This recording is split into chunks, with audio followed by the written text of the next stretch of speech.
Welcome to another episode of Life and Times with Tubbcity.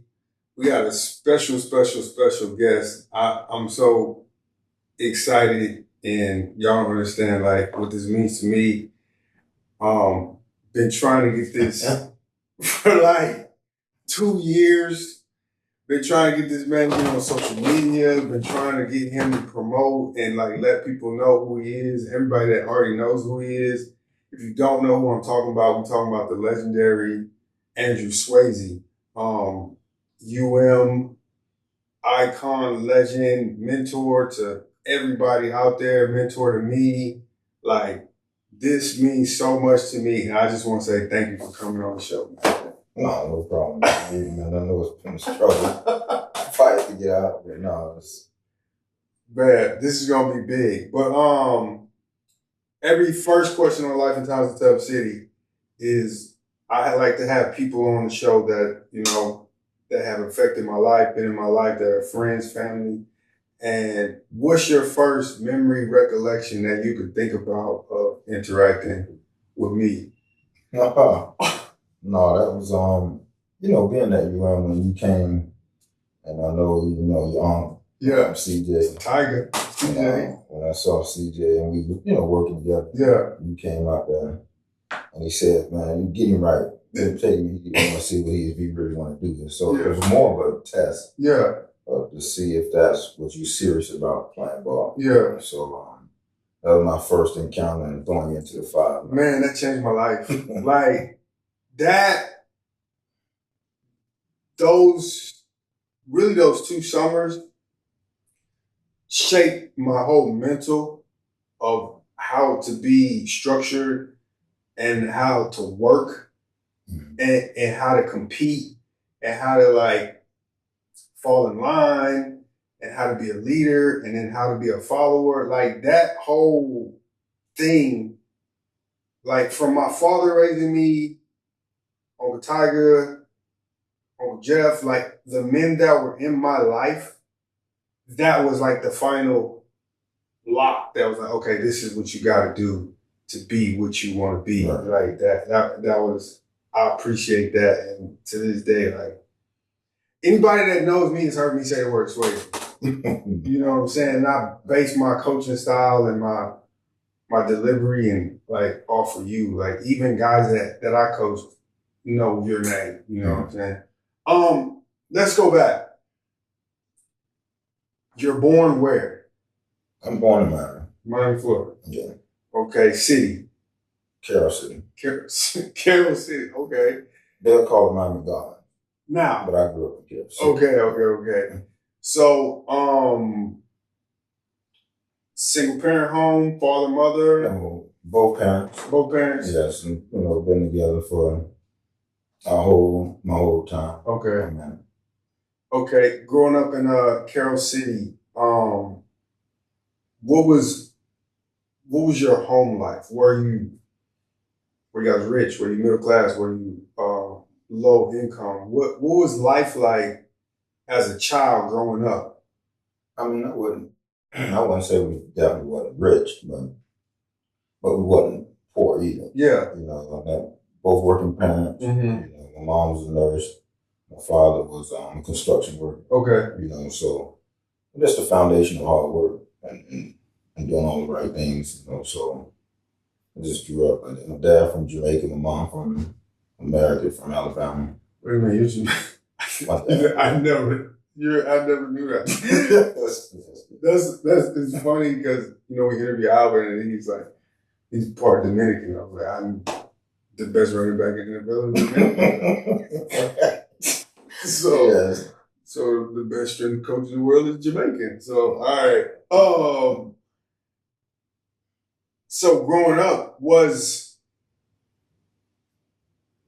when you were younger, was sports like a thing, or was it like something you just like you're gonna do this, or it was something you fell into? I mean, growing up, it was rough earlier. You had the drugs, but the street life and the way the guys, I had some brothers. I'm from a family of 7. Okay. And you're the middle child. Okay. So 4 brothers and 2 sisters. Okay.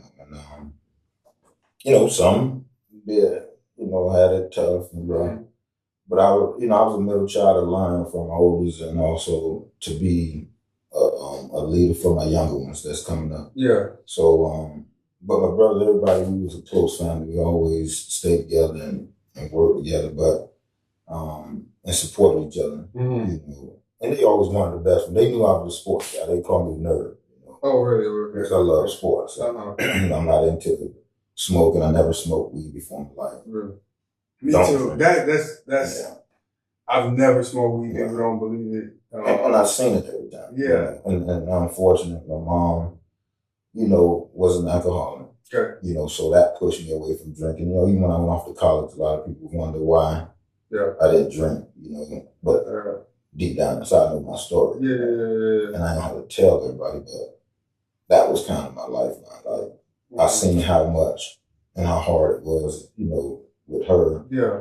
And I understand the pressure, that she was under, because of how, all the family around her. She just didn't want none of her kids to pass before her. Yeah. So because, but she always said to me, I don't worry about you because I know you. Okay. So it's always forced me to do the right thing because I want to make her proud. Okay. That makes a lot of sense. I saw my parents drinking and I was like, I didn't want to do that because I didn't like the look of it, and then I also knew that I have the capability of being addicted to something because when I go out, I'm gone. Right. You know what I'm saying? Mm-hmm. So, were you always just a football person? Was it basketball? Was it baseball? Was it track? Like what was all the background? I did it. Sports kept me out of trouble. Gotcha.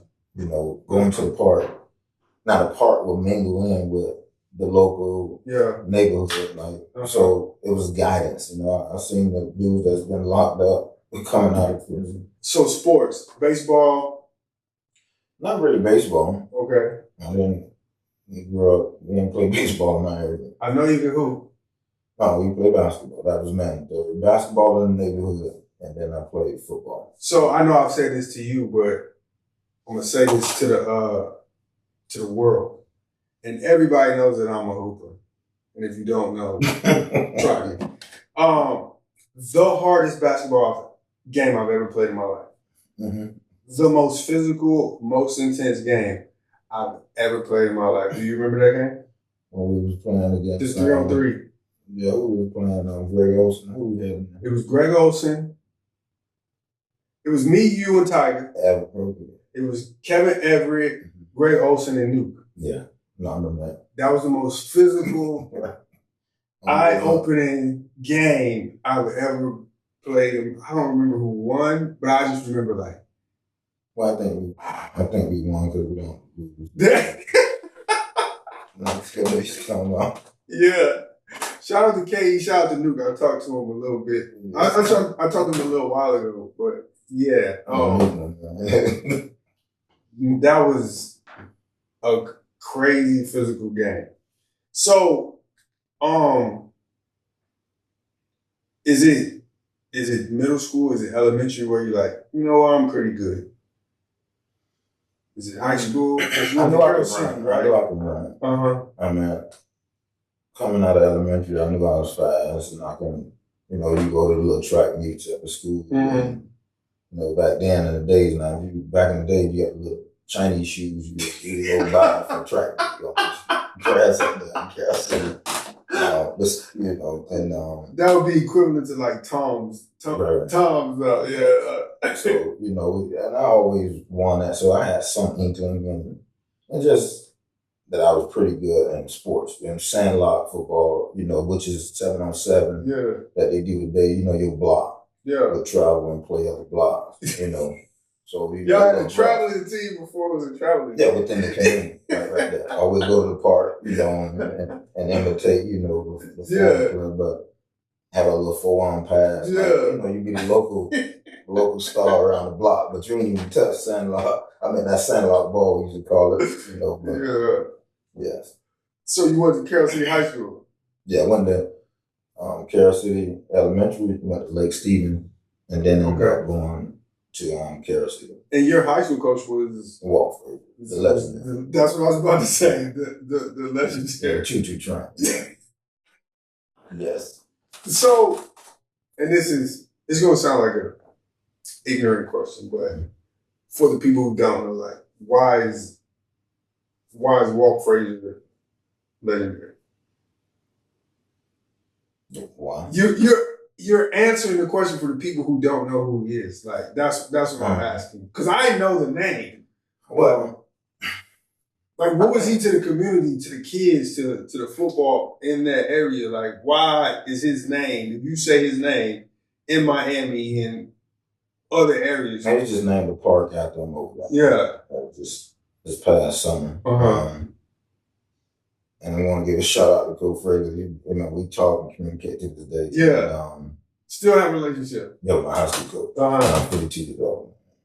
So that should tell you about what effect he had on my life. Yeah.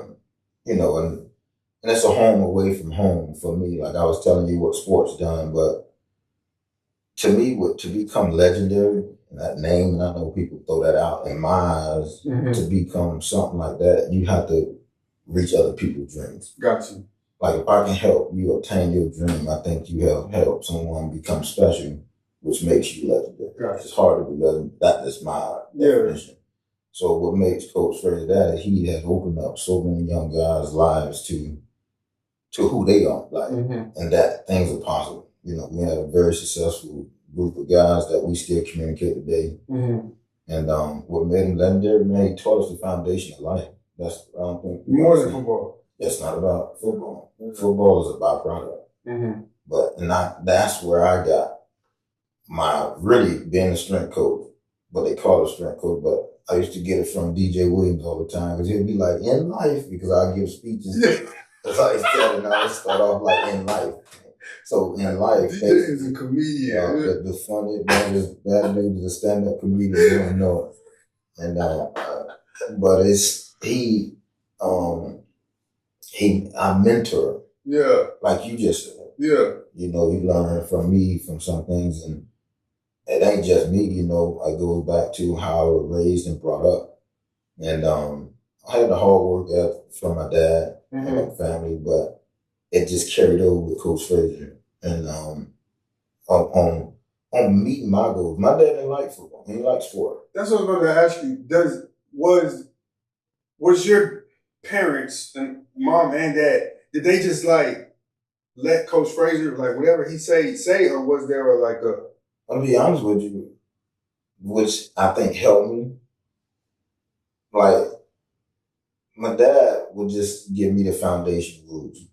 Get up, be a good person, work hard, believe in the Lord, Christian background, read about, be a good person, do the right thing, My dad just made me get up 5, that's why I'm used to early. Wow, okay. Yes, that's it. So everything. So it all started for a reason. Yes, making me get up and have to do that concrete if I want. So you did that? Oh, no, I go to work with my dad on the weekend.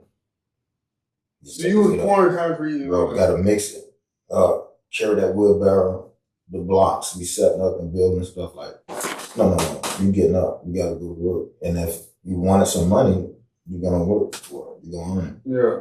So I came up under that kind of work. Now, to put that ahead, when I went to high school, I never played never played organized football like that.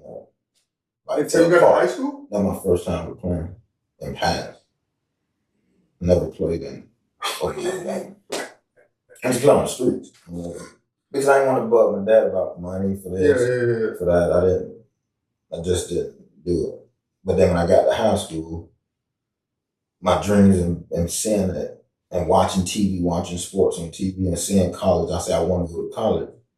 I knew my parents couldn't afford college. Yeah. I knew that out the box. That wasn't even a question for me to ask. Yeah. So when you ask that question, like, did my parents just let Coach Fraser do it and run? No, that was my own world. Like for me, Yes. Like I did what I did, but they knew I practiced and played football. Yeah. I never watched one game. Ever? Never came to one of my games ever. Never. But it didn't. Did it bother you? No, I'm saying never, because it was my life. It was what I wanted to do. Now, some people maybe. Now, for me, with my kids, my son, yes, I'm going to be there every day and support that. Not saying he wasn't there, but I knew that wasn't his passion. Like, sometimes you got to know your own passion. Mm-hmm. That's my parent passion and what he is, like what he wanted to do. I knew he was on two different ends. He never liked me to play football. He like, why you play that? I don't understand. I said, yeah. And I said, Dad, you don't get like, you down the road, this is going to help me. And I want to play at the next level and I want to play in college. But he didn't understand the concept. Mm-hmm. You know, my dad a foreigner, he coming over from Jamaica, and it was like the American way, we're going to work hard and do this, when I was on some other stuff. So when you never played pads, you get to Carroll City High School, how was were you starting now? Did you have to figure it out? Like, what was your transition of like going from never playing to, okay, I'm getting scholarship offers? Was it easy? It came easy to me because I grew up rough. We play on the street. Mm-hmm. And we run into cars, trees, and I knew I could play. Like, I understand the game. Yeah. And, you know, you got to be tough. You know, I knew that. Mm-hmm. I knew how to work. And so when I got up there, it was like, okay. So they got pads on, like, we put that. I don't know how to put my pads in. Dwayne joke with my boy, you know, my friend. He seen me and I was like, just looking around, you know, trying to see how to put these in. He like, you ain't know how to put the pads in? No, I don't know. What is this thing? Mm-hmm. And you're like, hey, bro, this is what I did. Like, damn. But I didn't know.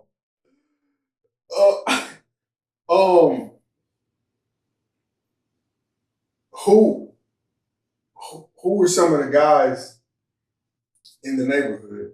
I like to ask people like about people that nobody knows about that was probably like really good. Like, who were some of the guys in the neighborhood that didn't play maybe for the school or play for the school that didn't make it to college that were great athletes that you could think of? Man, I had he was, Ilya, his name was Ilya. He stayed around the corner from him. And he had dirt bikes and he riding up and down the street, riding with it, but he played out in this ball. Mm-hmm. And where I go watch them play sometimes, and he hitting, like, he played. And I was like, man, but I just never went out there. Mm-hmm. And they asked me, why you don't play? And he was a hell of a player, like, and I was like, damn, but he didn't play in high school. He just never played. And so to see that and to watch him grow up and to play the way he played, and was like with a superstar in the People League, but did not play. I always wondered about that. But I think, and I also seen it where Dwayne Joseph, my boy, who came up, we came together, we played in secondary together, probably regards as one of the best secondaries back then in Carroll City history. But he played out of this all the time, mm-hmm. and to this point. And so I seen two different sides, you know, with one played and it just, I don't know if it's the passion or the fallout of the sport, but, you know, people move on and do different things. Yeah. That's how I saw that. And so what was your high school career like? The sophomore year, well, when we came in there, I would say, man, I'm gonna play JV. You know, I don't know. I'm gonna just play JV. So Fraser like, you and you, man, Dwayne, y'all on varsity. And I'm like, who? When? I weigh 150 pounds. This is 9th grade or 10th grade? Like, I broke my arm in 9th grade. Okay. So in the spring of after that. Okay. Going in, like, my 9th going into. Okay. And so I'm like, who? Like, I'm not going to you, bro. Like, I'm a young cat. Like, that's what I'm always do. Yeah. No, y'all two out. So my 9th, we played, like, we was on that, and we was on varsity. He would never let us play JV. I never played JV. Yeah. So that 10, I'm on special teams and doing that, getting extra when we winning. And it was, we played at CashApp, was special back then. Yeah. School behind Popeyes, that's what it was known as. School behind Popeyes. So, but it was tough, but I embraced all that and ended up my junior year. I had 11 interceptions my junior year when I started. I say 11 picks. And then my senior year, I had 5 picks. So I was supposed to went to Florida coming out of high school, but then I ended up going to JUCO, went to Fort Scott Community College, proposition and stuff like that. And then I ended up attending Baylor. Okay, wait, we just put a lot out there right there. What was your high school, what was y'all success? Like, how far did y'all go playoffs and all? To the state. Like, we lost to Bradenton. That's when Fraser was the quarterback who played at Nebraska. Tommy Fraser? Yeah. He played against but he was like a sophomore, a junior when we played there. Yeah. My senior year. We had a couple guys that built it. We guys that went to Florida. They had a pretty good loaded squad, And but we ended up losing, I think, 21-16 or something like that. But we had a young O-line, D-line at the time. We were sophomore beast. Yeah. We had a little young D-line. So, you played Tommy Fraser. Is there any other guys that you played against that people know or may not know that was like really like that? In Miami? Out of your high school career, the guys that I graduated in the 90s. Yeah. I'm talking about Marvin Jones from Northwest. Like, we had, legendary people we played against.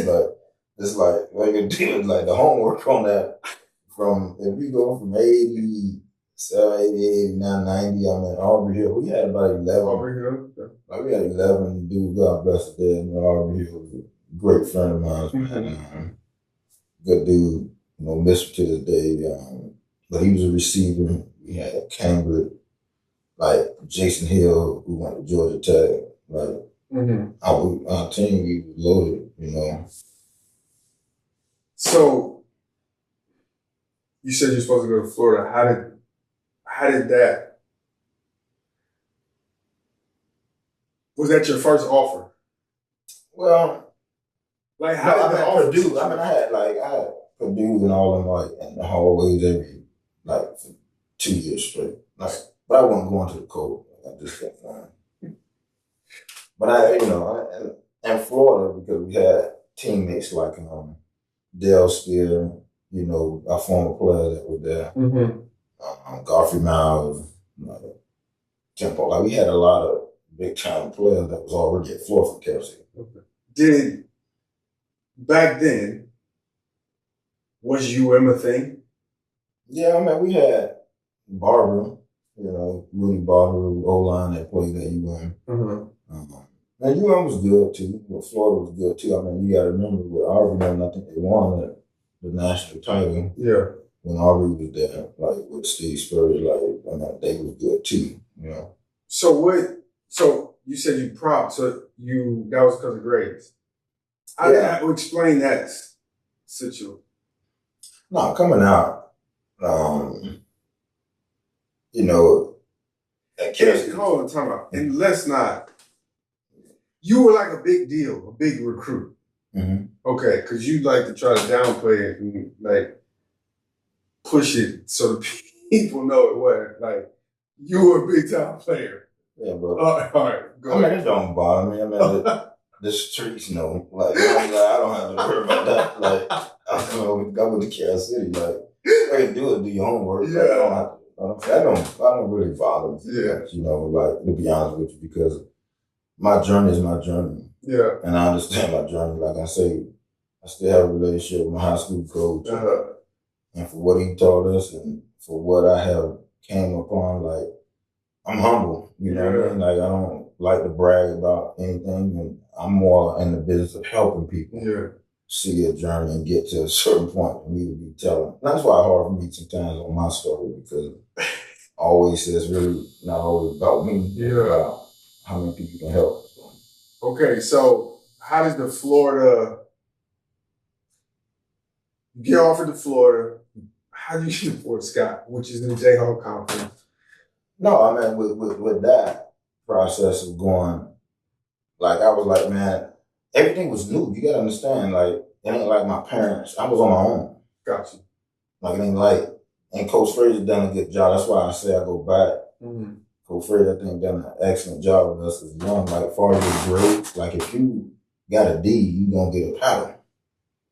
If you get an F, you get 2 paddles. Like, when you say paddle, you mean? You're going to get bored. You're going to get spanked.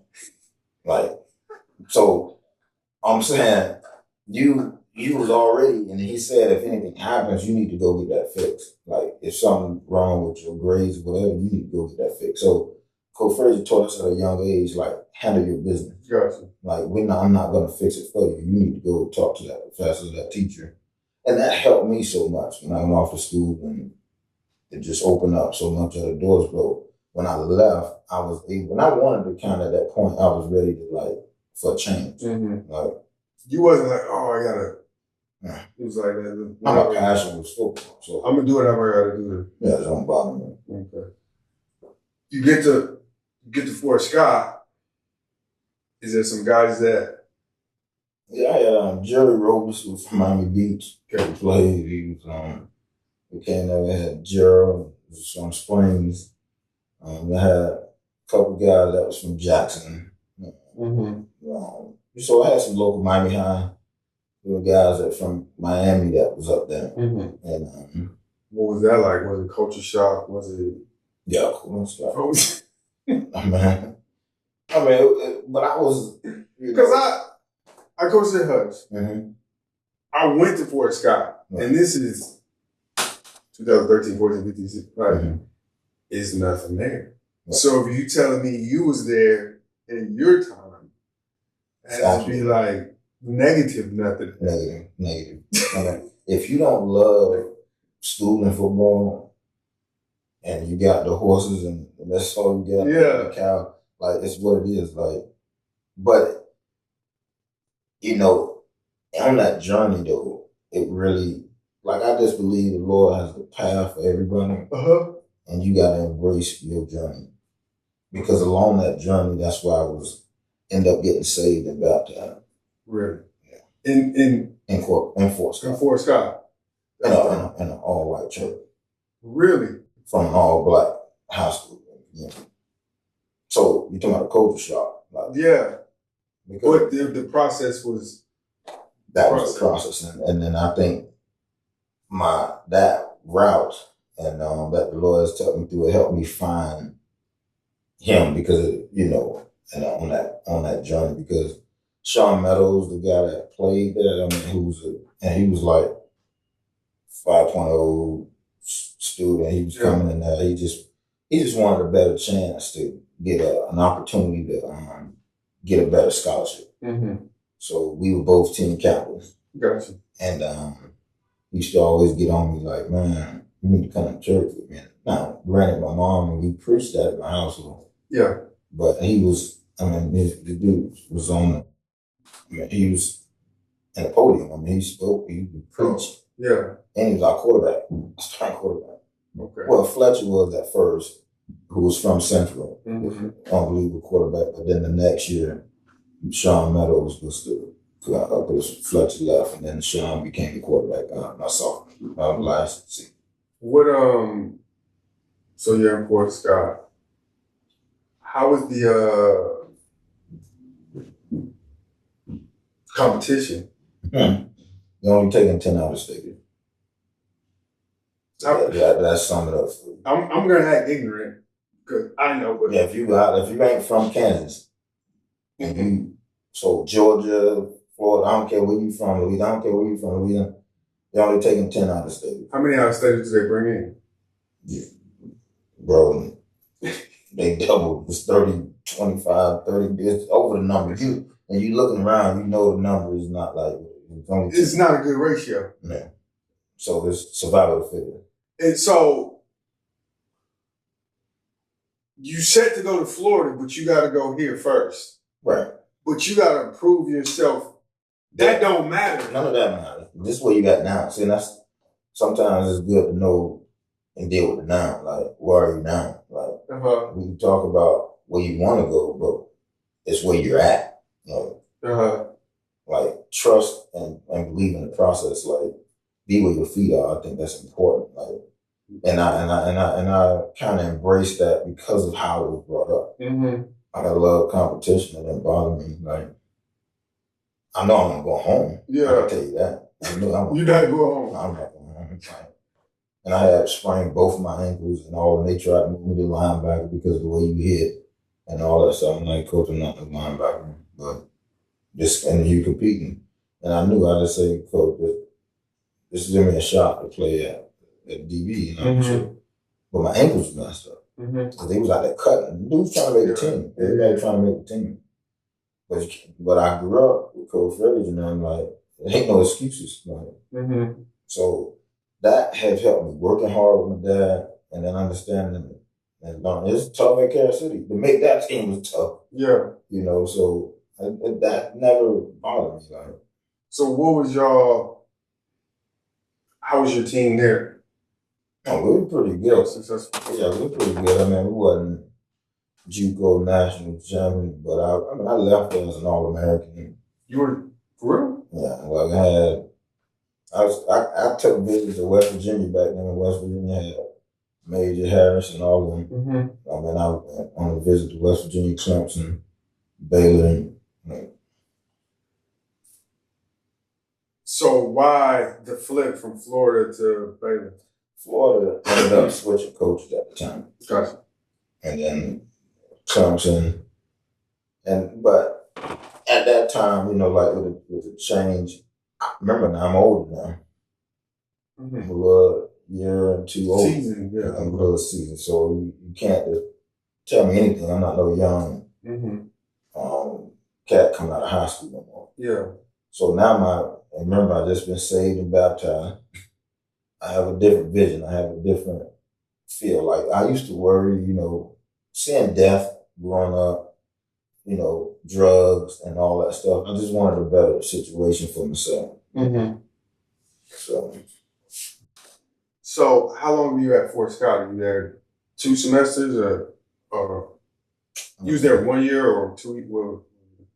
Okay, I graduated in 90. I was at Baylor by 92, by 91, 92. Okay. You get to a year and a half. If I graduated in a year and a half, I was there in January. Okay. Of 90. What was Baylor like? Well, I mean, not knowing the process at the time, like when I was saved baptized, you know, just praying about Lord, just help me with this decision. Yeah. I ended up going to Baylor. I knew as I got in it, but didn't know like Old Testament, New Testament mandatory. Mm-hmm. Like you had to take Old Testament, New Testament to graduate. So I always was like, I knew the Bible, but not like I know I can. Yeah. And just that journey of going to Baylor, I had to, Eddie pick me more into the word. Yeah. Like, because you got to take a class, like you got to study. And so learning that. So I just believe my journey in a small private institution, it's 15,000, 8,000 undergrad, but they had all other stuff with it, you know. And I think it really suited me at the time of my life. Mm-hmm. And like I said, coming from growing up in an all Black community and then going to predominant white community and then it just allowed me to have, and I think this is all in God's plan on my journey, you know, with me learning. And I think sometimes people think it's like more of when you're going through journeys like that, like it's about the people. It's more you learning more about yourself. Yes. You know what I mean? Because it allows you to be able to exist or to be able to feel you're capable of being who God called you to be in moments. Like, so we really, the whole question which coming up with Coach Fraser and coming up with my parents, like I told you, my dad didn't allow me to be me. Like I don't have a curfew. Like I can hang out. Like I want to hang out, but I know what time I need to be in. Like we had street lights. Like I had friends, when the street lights come on, they gotta go in. Yeah. I don't have to go in. But I never got in trouble. Gotcha. But I'm always outside, but I know the right and wrong. Mm-hmm. Like, and I think freedom sometimes help a little bit when trust is put in your favor. Wow. So you're at Baylor. You 2 years, 3 years. I was there in 92. I graduated in 95. Okay. May 91. What was your career like? What was your career like there? Baylor, my first, when I got there, you know, I was playing, like I rotated. You know, they had McFarland, that it was all Southwest Conference. Safety, who I was backing up at the time, but he had gotten concussed, so I played a lot because I would either get concussions or whatever. And then they also put me at a nickel, you know, so it went, you know, it went pretty good, decent. You know, they played me at multiple spots, the nickel, the safety, and corner. Okay. During this time, what is your personal life goal or path? Goal or path? Like, do you think you're going to be a football coach, or do you think you're going to like? That's a good question. No, I have zero passion at that time to be a football coach. Zero. So what are you? I'm gonna play football. I'm gonna graduate, and I'm gonna do what? Or you don't know? No.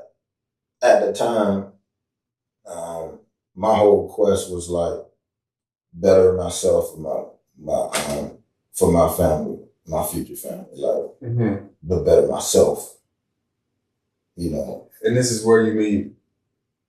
Not in college. I didn't meet Mike in college. But she went to Baylor, right? No, she went to Texas, University of Texas. Really? She ran track in University of Texas? Yeah. I guess I thought I just assumed it was Baylor. No. Okay. What happens after Baylor? You graduating? Well, at Baylor, you know, I'm doing that, and, you know, trying out for the league or whatever. So you had some chances or whatever. Yeah, I just tell you know, you have a chance, and the coaches and people asking like, man, what you gonna do? But I'm watching players prior. Some make it, some don't. And you know, some playing Canadian ball, some, and I'm like asking questions that I'm curious. But my whole goal is I ain't come this far not to graduate. Gotcha. Like, there's no way I'm gonna come all the way to Baylor with this prestigious school and not, you know, take advantage of my opportunity to get an education, and let alone my degree. And some guys are like, man, I'm here for football, bro. I'm graduating and be a football. Oh no. Like, so I had no intention to, like, yes, the league, if it happens, it happens. But that wasn't at the time, I think, with the way my life was spiritually and where I was going, like I was. You felt that wasn't. I was at peace. Like, I was at peace with my journey. Like, whatever the Lord had for me, I was like, I wasn't, you know, because some people like beat themselves up and like lose it, like, and just, I wasn't like that. Like, that point, I wasn't like that. I was just journey. Then one of the coaches told me, Bob Cope, God bless him, did end up passing, but he's my coach. And he came from USC and was a DB coach my last year. And he said, Swasey, if I'm you, like, you should consider coaching. You know, like, what you talking about, man? Where you get that from? And he said, no, you should seriously consider coaching. And I'm like, so why you say that? He said, because of your leadership. And the guys listen to you. You have a way of, you know, inspiring guys, like, they really gravitate to you. So it made me think about it, you know what I mean? And then my JUCO coach, that's why the JUCO situation, he was the coach at, he got a job at Corpus Cove High School in 95 when I was there. So he would come by and watch me play. It was like 50 minutes away. He would come down and watch me play at the games, you know. So I had a good relationship with Coach Welch, you know, Jack. And I don't know, I guess it's crazy. I have always had a good relationship with coaches, And he said, man, if you don't go to the league, I would love for you to work, coach. Yeah. And I was like, but then I'm like, wait, he's asking me, they don't even know each other. Yeah, dude said. And then so that's why I say when stuff on your journey, like you doing the right thing, is like stuff that makes sense. Want to save your HOA money on your home services while enjoying the benefits of living in a community? PIN Plus, the ultimate platform that brings neighbors together under one powerful concept: power in numbers. Communities can now negotiate group discounted pricing on essential home services, trash, pest control, pool maintenance, and so much more, all at unbeatable rates. Transform your home service experience today. Visit www.mypinplus.com today for more information.